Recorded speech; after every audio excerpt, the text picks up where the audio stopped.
Good morning from Darjeeling. সকালে উঠে পড়েছি, উঠেই এক কাপ চা বানিয়ে নিলাম, চা খাচ্ছি। চার দিকটা পুরো মেঘে ঢেকে রয়েছে, কিচ্ছু দেখা যাচ্ছে না। আমি তোমাদের ব্যাক ক্যামেরায় দেখানোর চেষ্টা করছি, দেখো পুরো চারদিকটা মেঘে ঢাকা। এখন একটু আশপাশটা হাঁটতে বেরোবো, হেঁটে এসে রেডি হয়ে বেরিয়ে পড়বো এনজিপির পথে। জানি না, ট্রেনের টিকিট এখনো কনফার্ম হয়নি, বাসের টিকিটও নেই, কিভাবে কি করছি তোমাদের জানাচ্ছি। আকাশটা একটা সাইড পরিষ্কার হয়েছে, কি সুন্দর লাগছে দেখো। যদি ক্লিয়ার হয় না পুরো, একটা যা ভিউ পাওয়া যাবে এখান থেকে, কিন্তু সেই ভিউটা দেখার লাক আর মনে হয় না আজকে আমার আছে। হোটেলের জানলা দিয়ে একটা দারুণ সুন্দর ভিউ দেখতে পাচ্ছি, পুরো দার্জিলিং শহরটা, পেছনে কাঞ্চনজঙ্ঘা। এই সময়টায় মেলে যেতে পারলাম না, তাই ছবিটা মিস করে গেলাম। দেখছি মেলে গিয়ে আর দেখতে পাই কি না। সকাল সকাল রাস্তায় বেরিয়ে পড়েছি, হোটেল থেকে কাঞ্চনজঙ্ঘা দেখা যাচ্ছিল। এখন অবজারভেটরি যাচ্ছি, গিয়ে দেখি দেখা পাই কি না। মেলে চলে এসেছি। কালকে রাতের তুলনায় আর কালকে বিকেলের তুলনায় এখন অনেকটাই ফাঁকা, তাও ভালো লাগছে। কালকে যেটা ভিড় ছিল মেলে, চলাফেরা করা যাচ্ছিল না। আজকে এখন মেলটা তোমাদের সাথে দেখাচ্ছি। একটু আগে কাঞ্চনজঙ্ঘা দেখা যাচ্ছিল, অবজারভেটরি অবধি গিয়ে দেখছি দেখা যায় কিনা। চলো যাওয়া যাক। পুরো মেলটা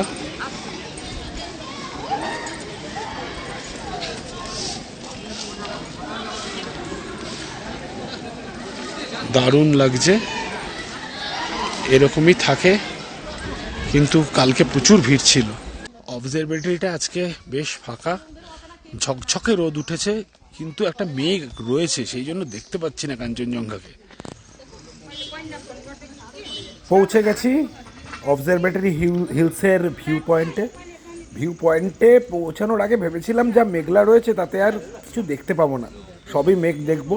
কিন্তু হোটেল থেকে যতটুকু দেখছিলাম তার তুলনায় কিছুটা কম হলেও কাঞ্চনজঙ্ঘা একটা হালকা ভিউ দেখতে পাচ্ছি। দেখতে থাকো তোমরা আমার সাথে ভিউটা।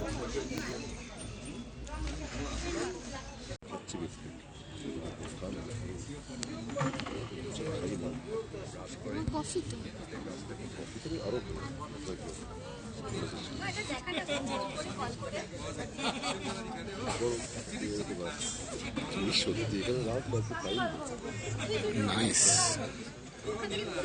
কাঞ্চনজঙ্ঘা দেখে অবজারভেটরি হিলস থেকে এখন আবার ব্যাক করছি। যাওয়ার পথে কিছু একটু ব্রেকফাস্ট করব, আর সময় হাতে বেশি নেই, বেরিয়ে পড়তে হবে কলকাতার পথে। এই ট্রিপটা এন্ড করতে হবে, তারপরেই তো আবার একটা নতুন ট্রিপে শুরু করতে হবে। দার্জিলিং যখন এসছি চা তো নিতেই হবে, তাই চলে আসলাম গোল্ডেন টিপস। কিছু একদম এক্সক্লুসিভ দার্জিলিং টি দেখে নিলাম, আর কিছু চা নিয়েও নিলাম বাড়ির জন্য।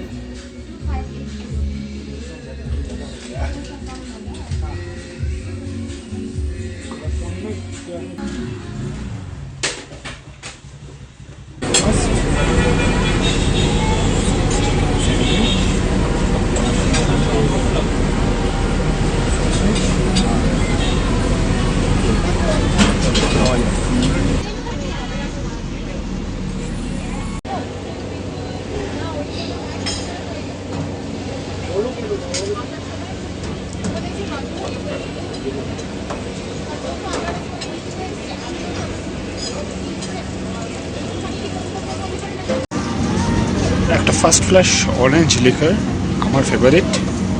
গ্লেনারিসে ব্রেকফাস্ট করে বেরিয়ে পড়েছি। এবার হোটেল চেক আউট, কলকাতা ফেরা শুরু। কিসে ফিরবো এখনো জানি না, সব ওয়েটিং লিস্ট। হোটেল থেকে চেক আউট করছি, জাস্ট ভিউটা একবার দেখো। বেরিয়ে পড়ছি কলকাতার পথে। হোটেল থেকে চেক আউট করছি কলকাতার পথে। এই ট্রিপটা এখন মোটামুটি এখানেই শেষ। দেখি আজকে কিসে বাড়ি ফিরি এখনো জানি না, বাসের টিকিট পাইনি, এখন ট্রেনের টিকিটও কনফার্ম হয়নি। বেরিয়ে পড়েছি দার্জিলিং থেকে, এখন পাহাড় থেকে নামছি। একদম চারদিকে মেঘ, কুয়াশা, তার মধ্যে দিয়ে একদম এখন ট্রাভেল করছি। জাস্ট স্টার্ট করলাম। এনজিপি যাবো না শিলিগুড়ি যাবো সেটা টিকিট কনফার্মেশনের উপর ডিপেন্ড করছে। চলো যাওয়া যাক। জাস্ট স্টার্ট করলাম, স্টার্ট করার সঙ্গে সঙ্গে একটা পরিবেশটা মেঘলা হয়ে গেল। দেখি রাস্তায় যেতে যেতে কেমন ওয়েদার পাওয়া যায়।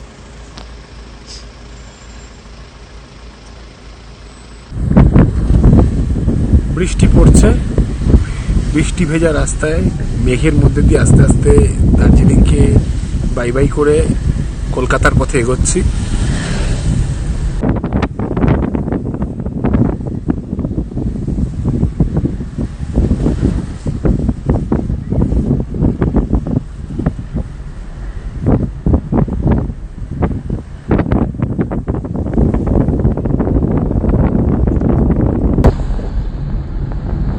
কি অবস্থা তোমরা দেখতে পাচ্ছ? সোনাডা ক্রস করছি, পুরো কুয়াশার মধ্যে দিয়ে যাচ্ছে, সঙ্গে বৃষ্টিও হচ্ছে।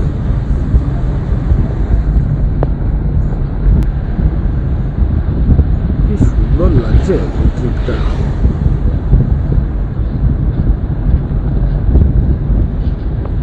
জাস্ট দেখতে থাকো তোমরা।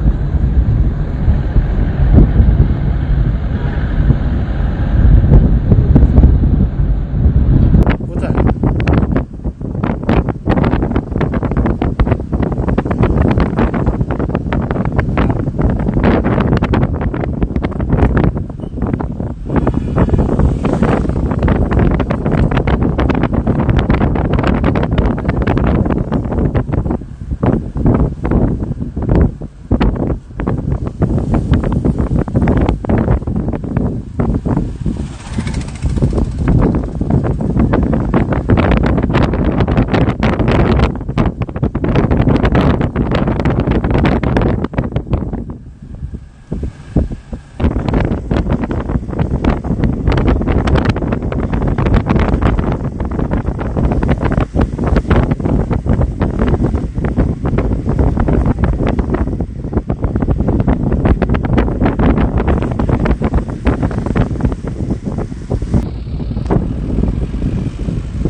দার্জিলিং থেকে বেশ অনেকটা নিচে নেমে এসেছি। যত অল্টিটিউড নিচে নামছি আস্তে আস্তে দেখতে পাচ্ছি মেঘটা ওপরের দিকে চলে যাচ্ছে। মানে যে কালো মেঘের মধ্যে দিয়ে আসছিলাম, এখন দেখো মেঘটা ওপর দিকে, আর যত নিচের দিক দেখা যাচ্ছে আস্তে আস্তে ওই সাইডটা পুরো ফর্সা ক্লিয়ার এবং দেখতেও দারুণ সুন্দর লাগছে জায়গাটা। ভিউটা জাস্ট তোমরা এনজয় করতে থাকো।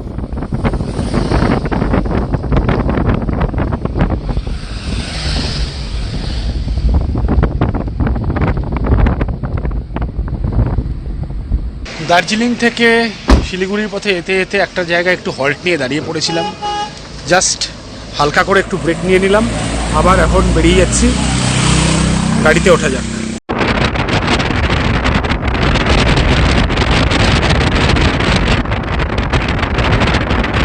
পৌঁছে গেছি এনজিপি স্টেশনে। অনেক কষ্টে টিকিট কনফার্ম হয়েছে। আজ আমি ফিরছি পদাতিক এক্সপ্রেসের ফার্স্ট এসিতে।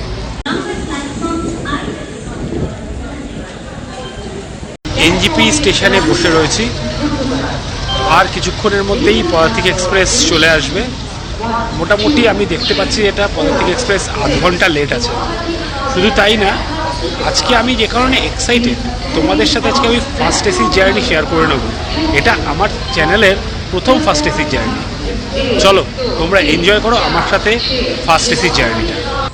বহুক্ষণ অপেক্ষার পর অবশেষে পদাতিক এক্সপ্রেস আসছে। এখন পদাতিক এক্সপ্রেসে বোর্ড করব। আজ যাচ্ছি ফার্স্ট এসিতে। ফার্স্ট এসির সমস্ত ডিটেলস তোমাদের সাথে শেয়ার করে নেবো। বোর্ড করে তোমাদেরকে পদাতিক এক্সপ্রেসটা দেখাচ্ছি, ফার্স্ট এসিটা দেখাচ্ছি। ট্রেন প্রায় 20-25 মিনিট মতন লেট রয়েছে। আশা করছি শিয়ালদা ঠিক সময় পৌঁছে যাব। দেখা যাক ট্রেন কভার করতে পারে নাকি আরও লেট হয়।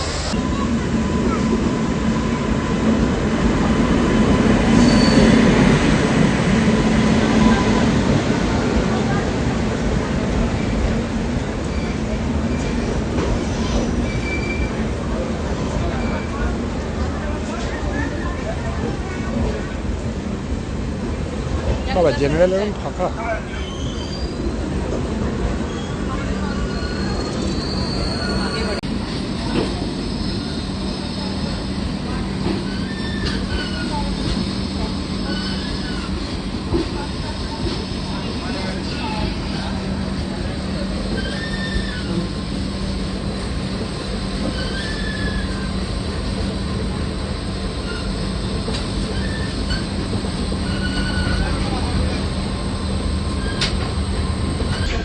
ট্রেনে উঠে পড়েছি, ট্রেন ছেড়ে দিয়েছে, একটু রেস্ট নিয়ে নিই, রেস্ট নিয়ে হাঁপাচ্ছি পুরো, রেস্ট নিয়ে তোমাদের সাথে পুরো ফার্স্ট এসিটা শেয়ার করে নিচ্ছি। ফুড অন ট্র্যাকে খাবারের অর্ডার দেওয়া ছিল, এনজিপি স্টেশনে আমার কোচে খাবার পৌঁছে দিয়েছে। কি খাবার ডিনার করার সময় দেখাচ্ছে। এটা আমার ফার্স্ট এসির কুপ। দু রকমের সিটের ব্যবস্থা থাকে, কুপ আর কেবিন। কুপে থাকে দুজনের জন্য আর কেবিনে 4 জনের জন্য। এখানে চার্জিং পয়েন্ট দেওয়া আছে, বটল হোল্ডার দেওয়া আছে, একটা ডাস্টবিন দেওয়া আছে, আর সিটগুলো বেশ চওড়া, কিন্তু এখানে আলোটা খালি জ্বলানেভা করছে। বেডরোল দিয়ে প্রোভাইড করেছে, বেড লিলেনও দেওয়া আছে, এমনকি কম্বলগুলো কভার দিয়ে মোড়ানো আছে। ওভারঅল বেশ ভালো। চলো জার্নিটা করা যাক। বাথরুমটা দেখি, সব রকম ব্যবস্থাই রয়েছে, বেশ ভীষণ। গিজার, শাওয়ার, সমস্ত কিছুর ব্যবস্থাই রয়েছে। এখানেও একটা মেশিন রয়েছে, চাইলে স্নান করাও যেতে পারে। এই রিডিং লাইটটা তো পুরো একদম মনে হচ্ছে ফ্ল্যাড লাইট, সার্চ লাইট মুখে ফেলা হয়েছে। আমি একটু জ্বালিয়ে ভাবলাম তোমাদের সাথে একটু শেয়ার করে নিই। একটা আয়নাও দেওয়া আছে, আয়নাটা বেশ বড়। দূরপাল্লার ভালো ভালো সমস্ত ট্রেনেই ফার্স্ট এসি কম্পার্টমেন্ট থাকে, ম্যাক্সিমাম লং ডিস্টেন্সেরগুলোতেই ফার্স্ট এসি কম্পার্টমেন্ট থাকে। আমাদের এনজিপির ক্ষেত্রে দার্জিলিং মেল, উত্তরবঙ্গ, পদাতিক সবগুলোতেই ফার্স্ট এসি রয়েছে। মোটামুটি শিয়ালদা থেকে এনজিপির ফার্স্ট এসির ভাড়া পড়ে 2200-2300 টাকার মতন, 2200 টাকা, 2200 সামথিং, 2210, 20 এরকম। এক্স্যাক্ট ফিগারটা আমার খেয়াল নেই, এক্স্যাক্ট ফিগারটা আমি ডেসক্রিপশনে দিয়ে দেবো। আর ফার্স্ট এসিতে টিকিট পাওয়াটা একটু চাপের, সবসময় ওয়েটিং লিস্ট থাকে, আবার কনফার্মেশন হওয়ার প্রবাবিলিটিটাও বেশি থাকে। আমার যেমন ওয়েটিং লিস্ট 12-13 ছিল ফার্স্ট এসিতে, কিন্তু ট্রেনের টিকিট আমার কনফার্ম হয়ে গেছে। ফার্স্ট এসিতে ইন্ডিয়ান ওয়েস্টার্ন দু ধরনেরই ওয়াশরুম থাকে। ওয়েস্টার্নটা তোমাদের দেখিয়েছি, ইন্ডিয়ান ওয়াশরুমও রয়েছে, তাছাড়া আরেকটা তোমাদের দেখালাম যেটা বেডিং এরিয়া রয়েছে। চলো এখন ট্রেন জার্নিটা এনজয় করতে থাকি। আর কি ডিনার করছি তোমাদের দেখাচ্ছি ডিনার করার সময়। এটা একটা ছোটো জার্নি ফার্স্ট এসির আরও বড় জার্নি তোমাদের জন্য নিয়ে আসবো, হয় রাজধানীতে কিংবা দুরন্ততে কোনো একটা জায়গায় যাব, সেই সময় তোমাদের সাথে আমি শেয়ার করে নেব। রাতের ডিনার, এখন ডিনারটা করে নিই, করে তারপর একটু রেস্ট করব। প্রচুর বড় ট্রিপ করে ফিরছি। ট্রেন কিষানগঞ্জ পৌঁছে গেছে, আমিও ডিনার করছি। আজকের ডিনারে রয়েছে পনির বাটার মশলা আর রুটি। এটা অনলাইন ফুড অর্ডার থেকে নেওয়া, IRCTC যে অ্যাপটা আছে ই ক্যাটারিং রেলওয়ের, তাতে 4খানা ঘি রুটি আর পনির বাটার মশলা নিয়ে আমার টোটাল প্রাইস পড়লো 189 প্লাস ট্যাক্সেস। বিছানা রেডি করে ফেলেছি, এবার শুয়ে পড়ব। আজকের মতন গুড নাইট। কাল শিয়ালদা পৌঁছে এই ট্রিপটা পুরো শেষ করছে। সিল্ক রুট উইথ দার্জিলিং ট্রিপটা কাল শিয়ালদা পৌঁছে শেষ হবে। Good morning. Train Sealdah reach করছে, একদম রাইট টাইম আছে, পুরো একটু অ্যাডভান্স পৌঁছে গেছে। দারুণ ঘুমিয়েছি, ঘুমটা খুব ভালো হয়েছে। আর আমার সিল্ক রুটের এই ট্রিপটা এখানেই শেষ করছি। সবকটা এপিসোড তোমাদের কেমন লাগলো তোমরা অবশ্যই জানাবে, তোমরা কমেন্ট করে জানাবে, আর সাবস্ক্রাইব করতে ভুলবে না আমার চ্যানেল ওয়ার্ল্ড ইন মাই আইসকে। আবার খুব শিগগিরই নতুন নতুন জায়গার ভিডিও নিয়ে চলে আসছি আমার চ্যানেলে, তাই দেখতে থাকো আমার চ্যানেল ওয়ার্ল্ড ইন মাই আইস। আজকের মতো টাটা।